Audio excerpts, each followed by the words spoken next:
Welcome to Sober Talk. I'm Dennis, and I have lived the experience of an alcoholic. If you know of anyone is struggling with alcohol, please call Alcoholics Anonymous on 1300 222222 or check out the website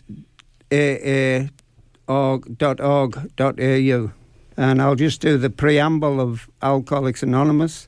Alcoholics Anonymous is a fellowship of men and women who share their experience, strength and hope with each other, that they may solve their common problems and help others to recover from alcoholism.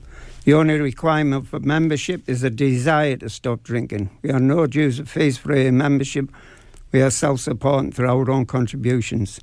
AA is not allied with any sect, denomination, politics or organisation. Does not wish to engage in any controversy, neither endorses or opposes any causes. Our primary purpose is to stay sober and help other alcoholics achieve sobriety. On today's show, we'll be hearing from Bull, a member of Alcoholics Anonymous, and he'll be telling some of his story, how his recovery, his life as an alcoholic, and what it's like today. So I'll just hand it over to Bull, I think. Welcome, Bull. Yes, thanks, everyone. Yes, welcome to Sober Talk. My name's Bull, and I'm an alcoholic. Now, to start off with, what I'd like to do is just try and explain to people what I mean by when I say I'm an alcoholic, because I think the natural thing is for people to think of someone in the parkland and, drinking out of brown paper bags, etc. But this can be, of course, but is not necessarily the definition of an alcoholic. As I see the definition of an alcoholic is someone who's stuck in a hopeless condition of mind and body.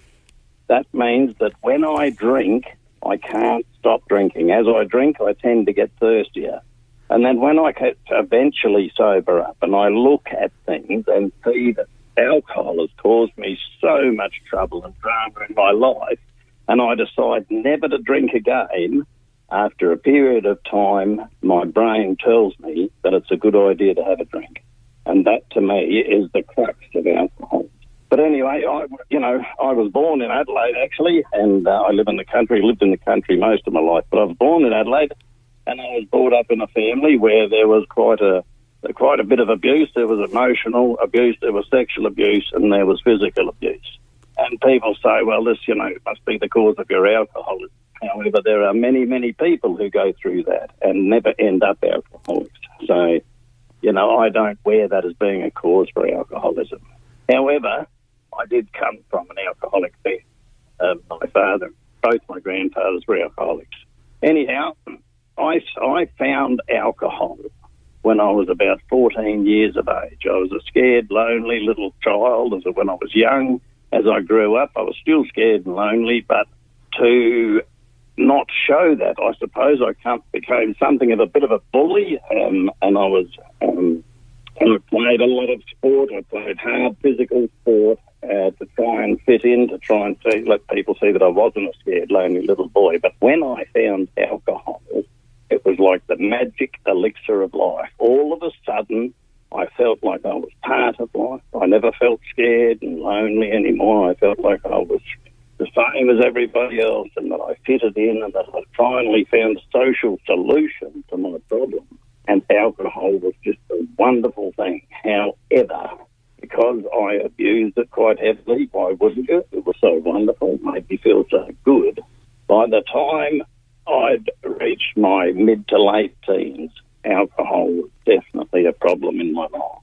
However, I never saw alcohol as a problem. And really, alcohol's not the problem, I'm the problem. But to overcome this problem, I did a lot of things. I think I married young. I was married 2 days after I turned 18, and I thought that would change things. That would help things. I'd left home when I was 15, but of course, things got worse. Things got a lot worse very quickly. We moved. They talk about the alcoholics change their environment often trying to overcome this. So we moved to Western Australia. I became a tuna fisherman in Western Australia. We went up to Queensland. We'd come back down to South Australia. we tried all of the geographical type things that we could. Driven by me, of course, to overcome it, but it never overcame. At the time I was 19 years of age, I found myself in my first rehab. In this rehab, at 19 years of age, I was introduced to Alcoholics Anonymous. And I remember going to meetings and meeting the people back then. That was back in 1975, late 1975, early 1976. I went and I met these people and I felt at home. I knew I was the same as them. I identified with their stories, but there was a couple of things that stopped me getting involved with Alcoholics Anonymous at a deep level. And one was I thought I was different. You know, these people seemed to be saying to me that their problem was alcohol. That if you just stop drinking, everything becomes well. Everything comes right. And I knew that wasn't the case for me because I already by that time, I knew that I could stop drinking for a period of time, but everything got so bad that I drank again. So stopping drinking, I didn't see as the answer to my problem. And the other thing was they kept talking about God. And to me, as soon as anyone mentioned God, I immediately thought of religion. I thought of some of my school and my church experiences when I was young. I was sexually abused by a minister of religion. And God just was not going to be the answer for me. Because you said God, automatically that meant Christianity and all of the stuff that I'd been through. And other people's perception of God, perhaps. So, for the next 19 years, I continued to try and overcome this problem. I attempted everything at the utmost of my ability. I tried psychology, I tried psychiatry, I tried the personal growth stuff, read books about it. I got baptised 3 times. I could go long periods without drinking. But eventually, after those long periods, even my wife was happy to see me drinking again in the finish because it became that impossible. And when I was not drinking, I would, I loved my family. I had 2 children, and I loved my wife, and I loved my children. And I'd be riding my motorbike home from work, and I'd be thinking on the way home, today when I get home, and I was not drinking at this time, today when I get home, I'm going to be a good dad. I'm going to tell the kids and my wife they've done well. I'd be interested in what they, had to say about their day. I'd be peaceful. I wouldn't be grumpy, all that sort of stuff. I'd get home. I'd walk inside and the kids might bring up their report card or something like that or a project to show me that they've done and they might have got a B or something like that. And I'd say, well, how come you didn't get an A? Immediately, I went into critical, I'd put them down and I'd see that fear and loneliness in their eyes. And I knew that feeling. I knew that look because that was the look I used to get as a child. And yet I could not control my behaviour. I couldn't be the person that I always wanted and strived to be. It was impossible. And this would get worse and worse. And eventually it would occur to me that it'd be a good idea to have a drink. And as soon as I picked up the drink, I would continue drinking. That condition of mine that gets me thirstier as I drink kicked in. And then eventually what would happen is usually I'd drink for about a week. And at the end of that week, I would be so sick. I wouldn't have eaten anything. And it got that way in the finish. I drank everything. And I thought would be, that I thought could, give me a kick. I drank all the kids' perfumes. I drank my wife's perfumes. I drank all the lemon essence in the house. I drank metho. I remember once I thought that I went out into the laundry. I thought that there was a metho bottle up on the top of the cupboard that someone had missed clearing out. So I grabbed the bottle, ripped the lid off it. It was a Digger's bottle, brown Digger's bottle. And I had a big draft of it, and it was bloody cloudy in there. Took the skin off my lips, took the skin off the back of my throat. The family, the kids and Jude thought it was I couldn't talk for about 3 days. I was in the finish. I was a hopeless alcoholic, and I would drink anything to try and get off drugs that entered my life at this stage. I was smoking a lot of marijuana on and off. You know, I knew that drugs were just part of my alcoholism, but I thought that, you know, that if I just smoked marijuana and didn't drink, then I'd be okay. You know, I might be able to sort of just stave it off that bit, keep some sort of level where I wouldn't have to drink. But, of course, one thing led to another. I'd smoke marijuana for a while, and then I'd drink, and then it'd be just as bad. By the time I was 38 years of age, I was on massive doses of antidepressants. I was on Valium, lots of benzos for sleeping and that sort of stuff. I was smoking marijuana periodically, and I was drinking periodically. And I knew that I was hopeless. I knew I was never going to I wasn't that unique person who was going to find an answer. I knew that I was destined for the gutter. You know, I thought, right, well, this is going to be it. I'll be in and out of rehab a few times, probably end up in, you know, one of the homes or dead. And that was to be my lot, because I had tried everything that I could find to the very best of my ability and had not found an answer. Anyway, my wife, who had been married for 20 years at this stage, my wife said to me one day, she said, "Darling, I love you, but I'm not prepared to inflict you upon myself or our family any longer." She'd been going to Al-Anon, which is a sister fellowship, I suppose you'd call it, to Alcoholics Anonymous, where the partners, friends of children of alcoholics can go and can find a way of dealing with their problem of living with the alcoholic, which is a part of alcoholism. She'd been going there long enough to get healthy enough to tell me the truth, and she could tell me the truth without anger, without resentment, without any animosity. And I could see it was the truth because she could tell me it that way. And anyway, she said, "You'll have to leave." And they found a place for me to go. It was a rehabilitation centre in Adelaide. When I say it was a rehabilitation centre, really it was a dumping off place for alcoholic men. And I was put in there.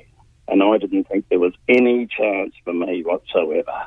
You know, I'd probably stop drinking for a period of time, make it look all good, get a job maybe, get a place to live, something like that, a relationship maybe, and then the wheels would fall off again, and it would get worse, and you know, I was in the circle of behaviour that was going to deliver me eventually into the gutter or into the asylum.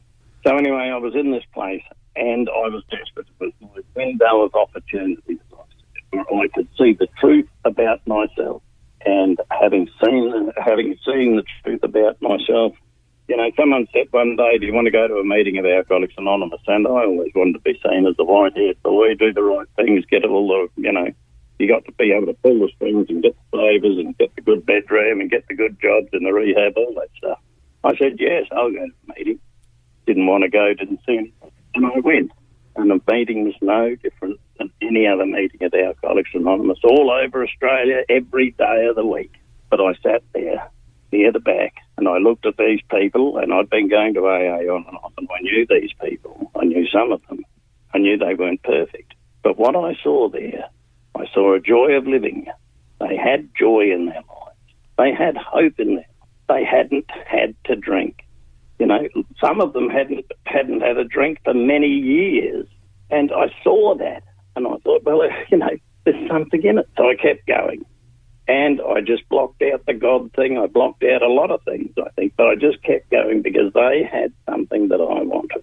Well, I stayed at that rehab for 7 months, and we had a trial unseparation of our marriage where I moved back into the house and things improved for a period of time.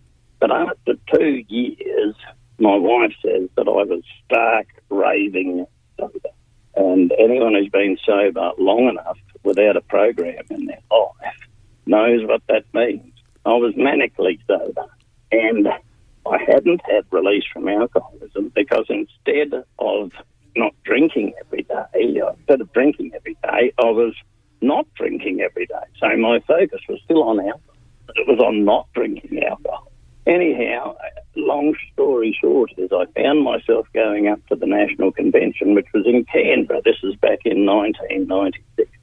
And I saw a guy up there, and I said to him, he spoke. I heard him speak and I thought, this is the guru of Alcoholics Anonymous. This guy's the captain coach. He's the real deal, this fella. So I grabbed him after the meeting and I said to him, we'll call him John for the sake of it. I said, now, John, you obviously need to sponsor me. I need you to be my sponsor. I said, now, I could move up here probably. It'll take me a couple of months to organise it, but I'll move up here and you could be my sponsor. And he looked at me and he knew what he had, all right. He said to me, He said, well, look, he said, is there anyone back in Adelaide there who practices the 12 steps of Alcoholics Anonymous straight out of the guidebook that we have called Alcoholics Anonymous? Yeah, I said, there's a couple, but I don't like them. He said, well, they'd be perfect for you. Go home and ask them. They will sponsor you. So I at least did what he said. I came back and I asked someone if they went through the program of Alcoholics Anonymous. Now, I knew about the program of Alcoholics Anonymous. I could recite it to you word by word, the 12 steps off the book. But I had never been walked through the program of Alcoholics Anonymous by someone who had been walked through it. And Alcoholics Anonymous is used by a lot of people. This is some people who go to meetings, stand up, tell their stories, and don't drink. Now, that's not untrue at all. However, the truth of Alcoholics Anonymous is that we have a concise program to follow, and if we follow that program, we get released from the disease of alcoholism, and we get a lot of mature way of living, a responsible way of living.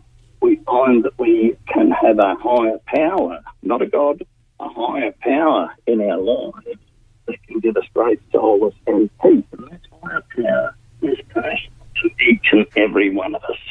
Even me, who was so anti-God, anti-religion, anti-anything to do with spirituality, I have been in my life.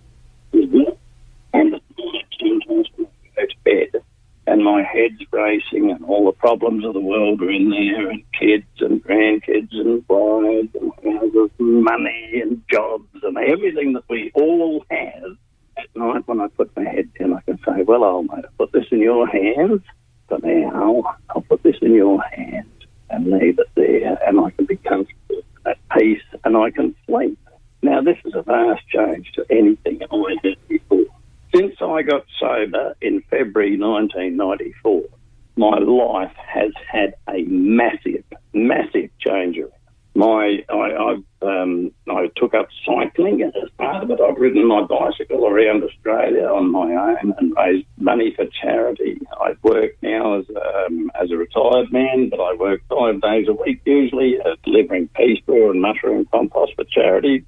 Raised well over $20,000 for charity, cancer counsel and flying doctor, etc. Doing the pea straw and the mushroom compost. I've got my skipper's certificate. I've become a personal trainer. I've run my own business. I've done all the things that people think that you can't do as an alcoholic. I've done lots and lots of those things. I've drove a truck for many years in my sobriety, interstate truck, B-double truck. I worked for over 10 years in the wine industry, driving the truck, carting from up in the Hunter Valley down to the Margaret River region. I'd go weeks at a time. I couldn't get to a meeting. But I had my friends I could ring up. Our friends in AA, I'd ring up. I met people as I'd stopped. I'd be coming into Oyen, and I'd ring up old Jack and he'd say, I'll meet you down the diner, we'll have a coffee. And I'd sit down and we'd have a coffee together and we'd talk a bit about program, we'd talk a bit about life, that sort of thing, just like good old mates, This happened all over Australia. And that's all good, like so many wonderful things have happened in Alcoholics Anonymous. Here, just a few years ago, back in February of 2016, my darling daughter, now when I got sober, my daughter wanted nothing to do with it. When I finished drinking, she said, I don't care if I never see you again in my life. And yet we ended up with the closest, most beautiful bond you could imagine. I got sober. I was present in the room holding her hand when both my grandchildren were born. And back in February 2016, she'd contracted cervical cancer 12 months before, and I was there just shortly before she died. She'd been in that. She had the cancer. With about 6 months to go, she knew she wasn't going to recover. And I'd sit with her and talk with her and And then on the last few days, of course, when she was just laying on the bed and she was incommunicative, about an hour, bit under an hour before she died, my wife had come and it was my turn to go home. The wife was going to be there. We were doing shifts down there. And I held her hand and I said, darling, I'm so proud of you. You've just been the best daughter a man could ever have. And I held her hand and I knew that she loved me and I loved her. And I'd been given the opportunity to be a dad. You know, for the first 18, 20 years of her life, I wasn't a dad at all. But because I got sober, because I put the program in my life, because my life had changed, because of Alcoholics Anonymous, I'd gone from a drunken, useless, non-father to someone who could be a responsible dad, who could be there in the end for her, you know. And Alcoholics Anonymous, the program of AA, through the program and the people of AA, I managed, and my wife managed, we got through her death. We got through going through, you know, we'll go through the grieving from that for the rest of our lives, of course. And these things happen to other people. I don't think that, you know, everything's just wine and roses after you get sober. What you get is you get normal life.